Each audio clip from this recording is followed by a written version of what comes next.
Bismillahirrahmanirrahim. Assalamu alaikum students, how are you? Hope you all the best. Today we are going to start our second essay on the topic of my house. On the topic of my house, मेरा घर. तो ये ऐसे बेटा आपको लिखने भी हैं, पहले भी मैं एक आपको पढ़ा चुका हूँ तो अब ये भी है. तो whenever we talk about the most fundamental and radical need of life, जब कभी भी हम अपने बुनियादी और ज़ाती ज़िंदगी की ज़रूरियात के बारे में बात करते हैं, we obviously talk about the house. हम ज़ाहिरी तौर पर घर की बात करते हैं. ऐसे ही होता है ना कि जब बुनियादी और अहमियत की ज़रूरियत के तौर पर ज़ाती ज़रूरियत की बात आ जाती है तो सबसे पहले हम घर देखते हैं कि यहाँ पे रिहाइश भी हो सकती है, रेजिडेंस भी हो सकती है, तो उसको फिर उसके बाद नेक्स्ट कोई लहमल होता है. हाउस इज अ प्लेस, घर एक जगह है, वेयर वन टेक्स शेल्टर, जिसमें कोई एक पनाह पाता है, शेल्टर पनाह. House is a boundary in which one lives, house घर एक चार दीवारी है, हद है जिसमें कोई रहता है. सिमिलरली इसी तरह The house is also the outline of our desires. इसी तरह घर हमारी ख्वाहिशात की एक लिमिट है. Outline मीन हद है. Any aims or desire, कोई भी मकसद या कोई ख्वाहिशात we have, हम रखते हैं, we have it for our home or its member, हम सिर्फ और सिर्फ इसे अपने घर या एक मेंबर के लिए रखते हैं. When a person gets wealth, जब भी कोई शख्स किसी बंदे के पास कोई दौलत आती है, his first desire, उसकी पहली जो ख्वाहिश होती है, is to construct a good looking comfortable house. तो वो उसकी जो पहली ख्वाहिश होती है वो एक उसको तामीर करना होती है, good looking comfortable, एक प्यारा सा दिखने में और आरामदेह घर को कंस्ट्रक्ट तामीर करने की ख्वाहिश होती है. A good house must be made, not bought. एक अच्छा घर जरूर बनाया तो जा सकता है लेकिन खरीदा नहीं जा सकता. Joyce मैनॉर्ड. The house provides us with a sense of comfort, security and safety. घर हमें मुहैया करता है क्या? एक सेंस ऑफ कंफर्ट, पुरसुकून होने का एक शऊर, सिक्योरिटी हिफाजत, एक सिक्योरिटी जैसी होती है, और सेफ्टी और उसको महफूज हिफाजत हमें मुहैया करता है. It makes life easy and enjoyable, ये जिंदगी को आसान और इंजॉयबल लुत्फानंदोज काबिल लुत्फानंदोज बना देता है. नो एनिमेट, कोई जानदार लिव्स रहता है विदाउट अ हाउस, कोई भी जानदार घर के बगैर नहीं रहता. इवन द टीनिएस्ट एनिमल, छोटे से छोटा, सबसे छोटा, सुपरलेटिव डिग्री है, कोई भी छोटे से छोटा जानवरों में से, लाइक आंट्स, चींटी एंड माइक्रोस्कोपिक स्पीशीज, और ऐसे जानदार जिनको हम माइक्रोस्कोप से देखते हैं, like bacteria have their own abode, जैसे कि बैक्टीरिया उनको अपना ही मस्कन या ठिकाना जरूरत पड़ता है. अबोर्ड मीन ठिकाना या मस्कन. तो हत्ता कि छोटे से छोटा जानवर जैसे कि चींटी और माइक्रोस्कोप से नजर आने वाले जानदार जैसे कि बैक्टीरिया, उनको भी एक अपने मस्कन या ठिकाने की जरूरत होती है. Everyone has its own reason to love his house. Everyone has his own reason, हर किसी के लिए एक अपनी उसकी वजह है, रीजन है, टू लव हिज हाउस, कि वो अपने घर से प्यार करे. My house is the best place to live for me, मेरा घर मेरे लिए रिहाइश करने के लिए बड़ी जबरदस्त जगह है. ऐसे ही होता है, इंसान 24 घंटे चाहे सारा दिन कहीं बाहर घूमता फिरता रहे, उसे घर से ज्यादा कंफर्टेबल बिस्तर मिले, बेड मिले, लेकिन जो सुकून की नींद घर में आती है वैसे कहीं नहीं आती. जो सुकून की नींद माँ बाप को देख के माँ बाप के पास आती है, माँ बाप की गोद में आती है. समझ लें अगर माँ बाप के घर माँ बाप को देख के नींद आती है तो समझ लें माँ बाप की गोद में आती है. तो एक माँ बाप हमेशा घर में ही अपने बच्चों को शेल्टर दे सकते हैं, सही तरीके से देखभाल कर सकते हैं। आजकल कई स्टूडेंट्स ऐसे होते हैं जो कि किसी भी तालीम के घर से जैसे कि बाहर निकले होते हैं, लेकिन अब आजकल तो बहुत ऐसा अच्छा शऊर आ गया है, मैट्रिक लेवल तक तो लोग घर ही रहते हैं। अपर लेवल की डिग्रीज जो लोग हासिल करने आते हैं तो वो अपने बाहर हॉस्टलाइज्ड हो जाते हैं, उनकी ज़िंदगियाँ वैसे वो मुमकिन नहीं हो जाती कि जो उनको घरों जैसा कंफर्ट मिले, घरों जैसी उनको राहत मिले, सुकून मिले। हाँ, वो हॉस्टल लाइफ की एक अपनी लाइफ है, उसका अलग मज़ा है। It is near my school, ये मेरे घर के स्कूल के करीब है। माई house is on the first floor, मेरा घर पहली मंजिल पर है। My house has a lounge, a guest room, a bedroom and a kitchen. मेरा घर एक लॉन्ज का मतलब इंतजार गाह भी होता है और पुरसकून के जैसे रिलैक्स होने के लिए एक जगह होती है, बंदा वहां पे सुकून से देख के कोई टेलीविजन देख सकता है एटसेट्रा। लॉन्ज इंतजार गाह, एक कमरा गेस्ट रूम मेहमानों का कमरा, ए बेडरूम एक सोने का कमरा एंड किचन, और एक किचन पर मुश्तमिल है।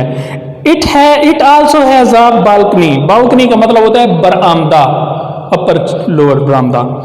Where we keep some flowers and green plant, जिसके ऊपर हम कुछ सब्ज पौधे और कुछ फूल भी उगाते हैं, रखते हैं।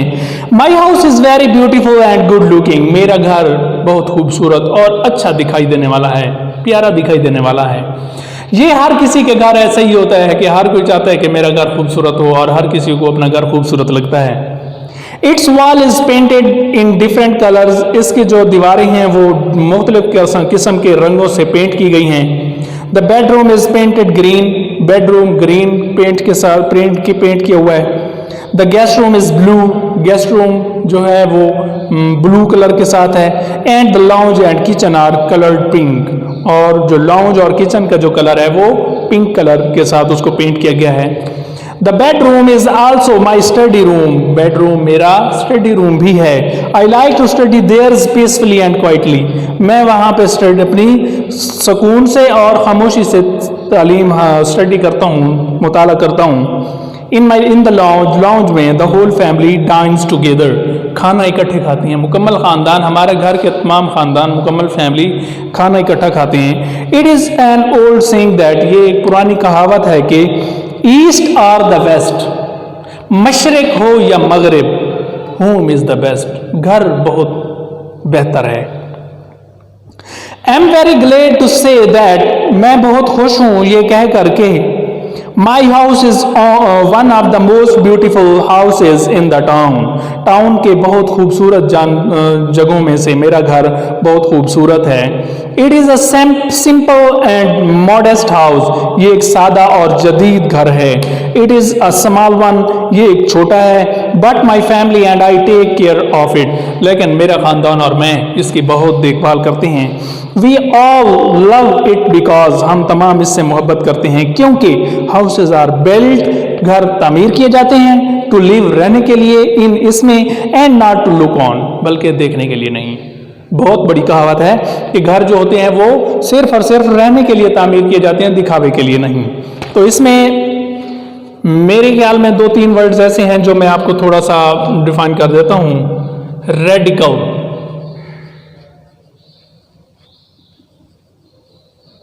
जाती, उसके बाद क्या है बेटा,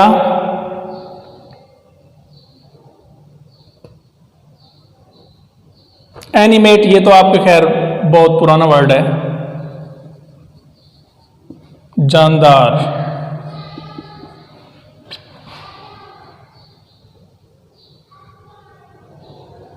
टाइनीएस्ट, छोटा तरीन, सबसे छोटा। उसके बाद अबाउट, मस्कन, ठिकाना,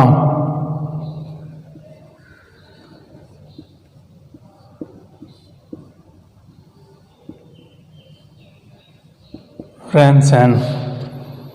उसके बाद क्या है बेटा, बालकनी,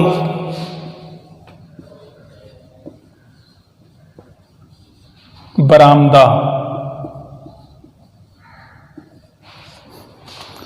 उसके बाद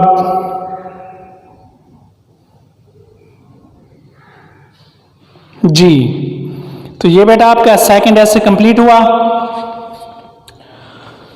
तो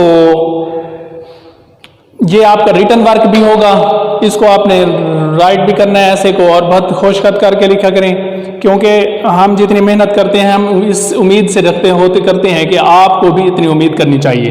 तो अब ग्रामर की बुक निकालते हैं। पहले दो हमारे पैराग्राफ हो चुके हैं, तो तीसरे पैराग्राफ की तरफ नजर दौड़ाएंगे। एक दफा का जिक्र है कि एक गीदड़ एक दरिया के किनारे रहता था। तो once upon a time a jackal lived on the bank of a river.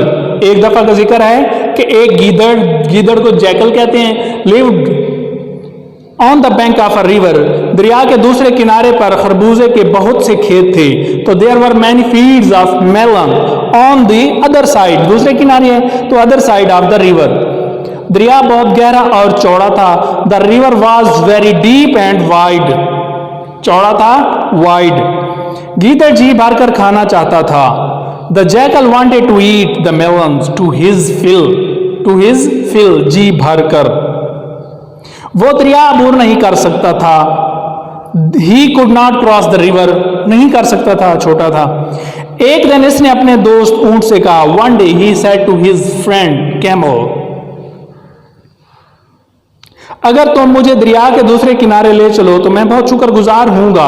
If you get me to the other bank of the river I shall be thankful to you, very thankful to you, बहुत शुक्रगुजार हूंगा। ऊंट रजामंद हो गया। The camel agreed, रजामंद हो गया। गीदड़ ऊंट की पीठ पर छिलांग लगाकर चढ़ गया। The jackal jumped up on to the back of the camel. ऊंट दरिया में से चलता हुआ दूसरे किनारे पहुंच गया। Wedding through the river the camel reach the other bank.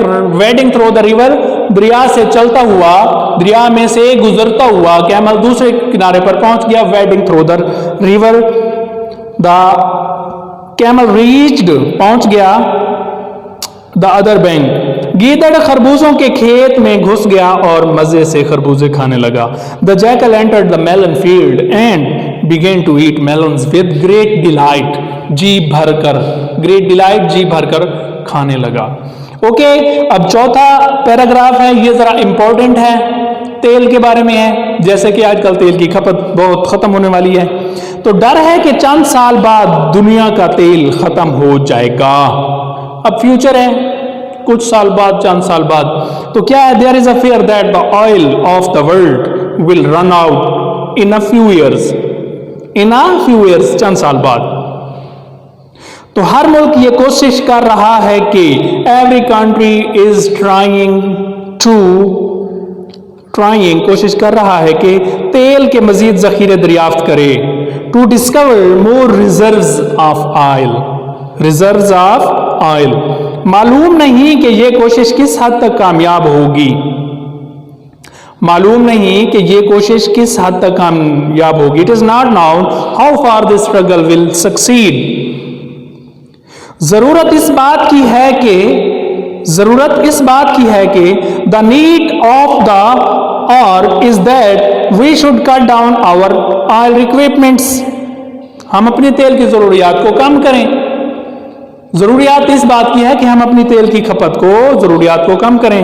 Sanat और ज़राअत में तेल की खपत को कम नहीं किया जा सकता। The consumption of oil in industry and agricultural can not be minimise. अब खेतों में या ज़राअत में तो उसको कम नहीं किया जा सकता। अलबत्ता निजी जरूरतों को कम किया जा सकता है। However personal needs can be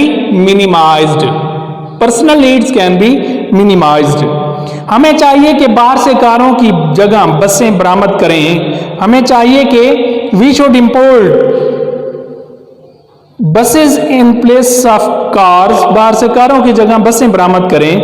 car so that, ताकि तालिब इल्मों के लिए बसों की सहूलियत को बेहतर बनाया जा सके। So that the facility of buses may be improve for the student. तो बेटा ये हमारे पास दो पैराग्राफ हो गए हैं। इसी के साथ मैं आपको अच्छी ख्वाहिशात की उम्मीद रखता हूँ। आप इनको अच्छे तरीके से याद करें और ऐसे जो है उसको आपने लिखना भी है। ये आपका एक वीक का काम होता है, एक लेक्चर जो होता है इसको आप 2 दिनों में डिवाइड कर सकते हैं। तो इसी तरीके से अच्छी ईमानदारी के साथ आप काम करें। इसी के साथ इजाज़त चाहूँगा। Hope you all the best. अल्लाह हाफिज़।